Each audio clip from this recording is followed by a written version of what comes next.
Aquí todo va de mal en peor. La semana pasada se murió mi tía Jacinta. Cuando ya la habíamos enterrado y comenzaba a bajarnos la tristeza, empezó a llover como nunca. A mi papá eso le dio coraje, porque toda la cosecha de cebada estaba soleándose en el solar, y el aguacero llegó de repente, en grandes olas de agua, sin darnos tiempo ni siquiera a esconder aunque fuera un manojo. Lo único que pudimos hacer, todos los de mi casa, fue estarnos arrimados debajo del tejabán, viendo cómo el agua fría que caía del cielo quemaba aquella cebada amarilla tan recién cortada.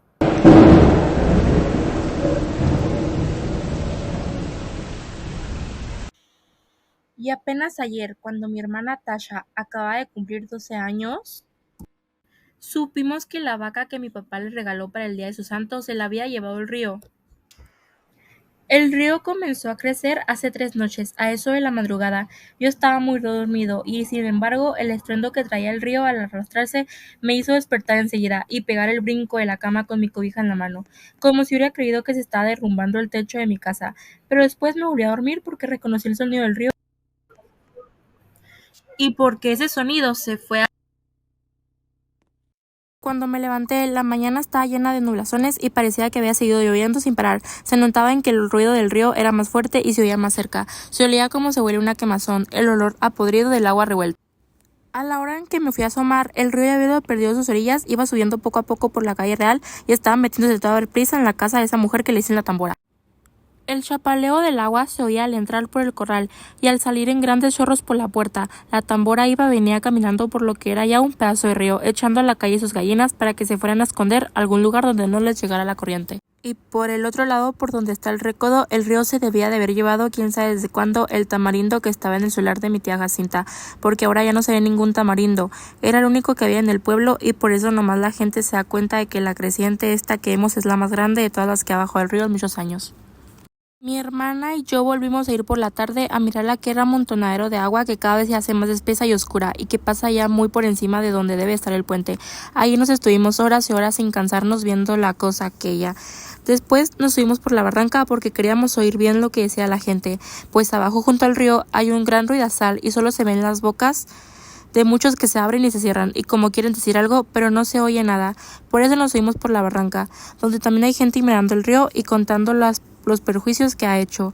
Allí fue donde supimos que el río se había llevado a la serpentina, la vaca esa que era de mi hermana Tacha, porque mi papá se la regaló para el día de su cumpleaños y que tenía una oreja blanca y otra colorada y muy bonitos ojos. No acabo de saber por qué se le ocurriría a la serpentina pasar el río cuando sabía que no era el mismo río que ella conocía de a diario. La serpentina nunca fue tan atarantada. Lo más seguro es que ha de haber venido dormida para dejarse matar así nomás por nomás. A mí muchas veces me tocó despertarla cuando le abría la puerta del corral, porque si no, de su cuenta, allí se hubiera estado el día entero con los ojos cerrados, bien quieta y suspirando, como se oye suspirar a las vacas cuando duermen. Y aquí ha de haber sucedido eso de que se durmió. Tal vez se le ocurrió despertar al sentir que el agua pesada le golpeaba las costillas. Tal vez entonces se asustó y trató de regresar, pero al volverse se encontró entreverada y acalambrada entre aquella agua negra y dura como tierra corrediza. Tal vez bramó pidiendo que le ayudaran, bramó como solo Dios sabe cómo. Yo le pregunté a un señor que vio cuando la arrastraba el río si no había visto también al becerrito que andaba con ella, pero el hombre dijo que no sabía si lo había visto, solo dijo que la vaca manchada pasó patas arriba, muy cerquita donde él estaba, y que allí dio una voltereta, y luego no volvió a ver ni los cuernos, ni las patas, ni ninguna señal de la vaca.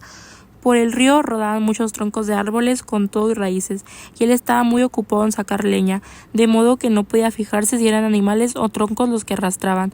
No más por eso no sabemos si el becerro está vivo, o si se fue detrás de su madre río abajo. Si así fue, que Dios los ampare a los dos. La apuración que tienen en mi casa es lo que pueda suceder el día de mañana, ahora que mi hermana Tasha se quedó sin nada porque mi papá con muchos trabajos había conseguido la serpentina, desde que era una vaquilla para dársela a mi hermana, con el fin de que ella tuviera un capitalito y no se fuera a ir de piruja como lo hicieron mis otras hermanas las más grandes. Según mi papá, ellas se habían echado a perder porque éramos muy pobres en mi casa y ellas eran muy retobadas. Desde chiquillas ya eran rezongonas y tan luego que crecieron les dio por andar con hombres de lo peor, que les enseñaron cosas malas. malas. Ellas aprendieron pronto y entendían muy bien los chiflidos cuando las llamaban a altas horas de la noche. Después salían hasta de día. Iban cada rato por agua al río y a veces cuando uno menos se lo esperaba, ahí estaban en el corral, revolcándose en el suelo, todas encueradas y con un hombre trepado encima. Entonces mi papá las corrió a las dos. Primero las aguantó todo lo que pudo, pero más tarde ya no pudo aguantarse más y les dio carrera para la calle. Ellas se fueron por Ayutla o no sé para dónde, pero andaban de pirujas.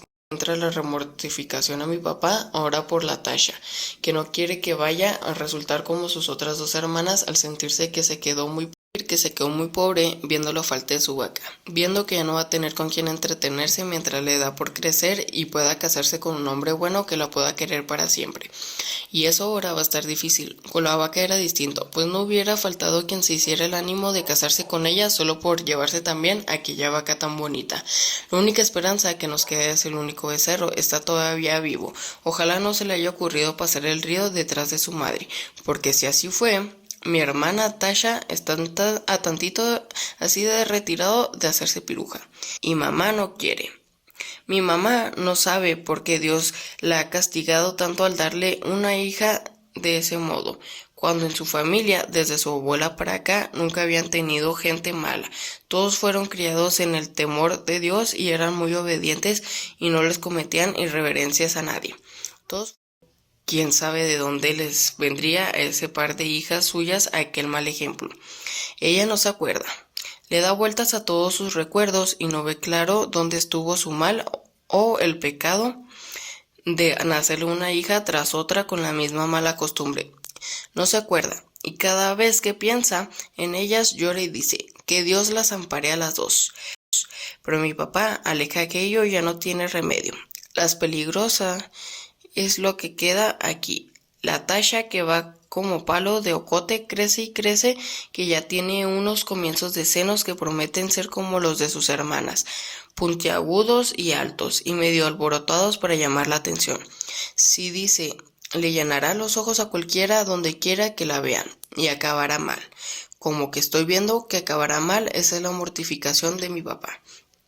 Y Tasha llora al sentir que su vaca no volverá, porque se le ha matado el río. Está aquí a mi lado, con su vestido color rosa, mirando el río de esa barranca, y sin dejar de llorar. Por su cara corren chorrotes de agua sucia como si el río hubiese metido dentro de ella.